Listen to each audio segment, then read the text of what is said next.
Hi everyone, আজ দেখুন আপনাদের জন্য কি নিয়ে এলাম। 8টি ডিমের একটি কেক বানানোর রেসিপি একদম ফুল ডিটেইলে শেয়ার করব। তো এই তো 8টি ডিম একেবারে ভালো করে ভেঙে নিলাম। কুসুমগুলো যেন না ভাঙে সেদিকে স্পেশালি খেয়াল রাখতে হবে। তারপর কুসুমগুলো একে একে আমরা এভাবে তুলে নেব। কতটা স্যাটিসফাইং লাগছে তাই না? আসলে কি বলুন তো, এই কাজটা খুবই সেনসিটিভ, তো একটু খোঁচা লাগলে দেখা যাবে ভেঙে যেতে পারে কুসুমটা, সেজন্য আলতো হাতে এভাবে উঠিয়ে নিতে পারেন। এই কাজটা আপনারা চামচ দিয়েও করতে পারেন, কিন্তু আমার কাছে মনে হয় হাতে করলে সবচেয়ে সেফ থাকে, চামচের খোঁচায় ভেঙে যেতে পারে। তবে যারা এক্সপার্ট আছেন তারা অবশ্যই চামচ ইউজ করে এভাবে একে একে সবগুলো কুসুম উঠিয়ে নেবেন। কুসুমগুলো ওঠানো হয়ে গিয়েছে, একটাও ভাঙেনি, আপনারা দেখতে পাচ্ছেন। এখন এটার মধ্যে যেটা করতে হবে, আমি একটু ভ্যানিলা এসেন্স দিয়ে রাখবো। আপনারা আপনাদের প্রেফারেবল যে এসেন্সটা আপনারা লাইক করেন, চকলেট হতে পারে, ফ্লেভার, আদার্স অনেক কিছুই আছে, স্ট্রবেরি, ওগুলো আপনারা অ্যাড করে নিতে পারেন। আমি আমার এখানে ভ্যানিলা এসেন্সটা অ্যাড করে রেখে দিব একটা সাইডে। তারপরে চলে যাব হোয়াইট যে ছিল সাদা অংশটা, সেটাকে বিট করার জন্য। সাদা অংশটাকে খুব ভালোভাবে বিট করে নিতে হবে। এই পর্যায়ে আপনারা দেখতে পাচ্ছেন কতটা ফ্লাফি হয়ে গিয়েছে। যখন দেখবেন কাত করলেও এটা পড়ে যাচ্ছে না, একেবারে সেট হয়ে গিয়েছে। এরকম একটা স্মুথ টেক্সচার যখন চলে আসবে, সে পর্যায়ে এটাতে একটু একটু করে চিনিটা মেশাবেন।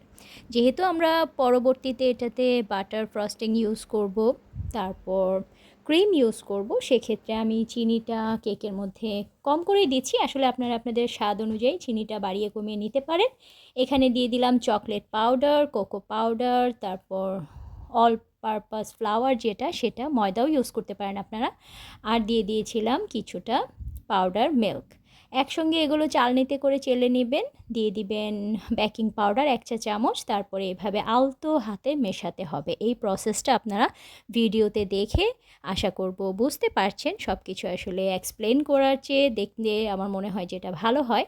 এভাবে আলতো হাতে মেশাতে হবে, কারণ এটা স্পঞ্জ কেক, বার্থডে কেক যেটাকে বলে আর কি।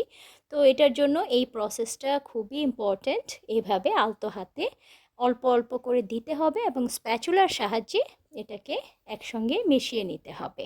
এটা আবার বিট করলে হবে না।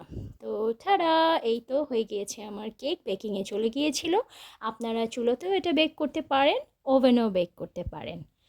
তারপর চলে যাব ফ্রস্টিংয়ে। আমাদের বরাবরই পছন্দ এভাবে ক্রিম যেটা বাটারের যে ফ্রস্টিং, সেটা তো ডিফ্রস্ট করে নিয়েছিলাম রুম টেম্পারেচারে রেখে, যেন বাটারটা শক্ত না থাকে। শক্ত থাকলে কিন্তু ক্রিমটা ভালো হবে না। এটাকে অবশ্যই রুম টেম্পারেচারে এনে নিতে হবে। আর দিতে হবে আইসিং সুগার। আর ঠান্ডা পানি দিয়ে এভাবে বিট করবেন।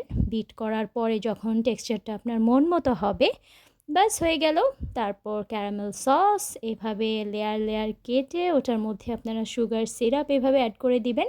আমার কাছে কিন্তু সুগার সিরাপ দেওয়ার জন্য যে একটা বটল থাকে সেটা আছে, বাট আমার শীতের জন্য মনে হচ্ছিল না আমি এত কিছু নামাই, সো আমি চামচ দিয়ে দিয়েছি। আপনারা আপনাদের মতন করে যেটা দিয়ে ভালো হয় সেটা দিয়ে আপনারা দিয়ে দিতে পারেন। তারপরে এই তো ক্যারামেল সস আর ফ্রস্টিংগুলো দিয়ে দিচ্ছিলাম।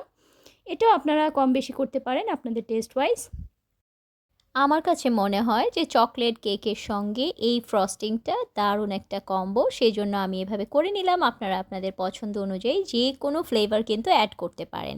কেকের ব্যাপারটাও সেম, কেকও আপনারা আপনাদের পছন্দ মতো কিন্তু ডিম, তারপর আটা, ময়দা, যা যা আছে ইনগ্রেডিয়েন্টস, এগুলো তো সেমই থাকে, জাস্ট আপনারা আপনাদের পছন্দ মতো যেই ফ্লেভার খেতে চান সেটা চেঞ্জ করে নিলেই হয়ে যায়।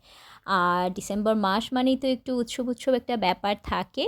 ক্রিসমাস থিমেও কিন্তু এই কেকটা দারুণ মানিয়ে যাবে। বাসায় আপনারা খুব সুন্দর করে এইভাবে ডেকোরেশন করে নিতে পারেন আপনাদের পছন্দ অনুযায়ী।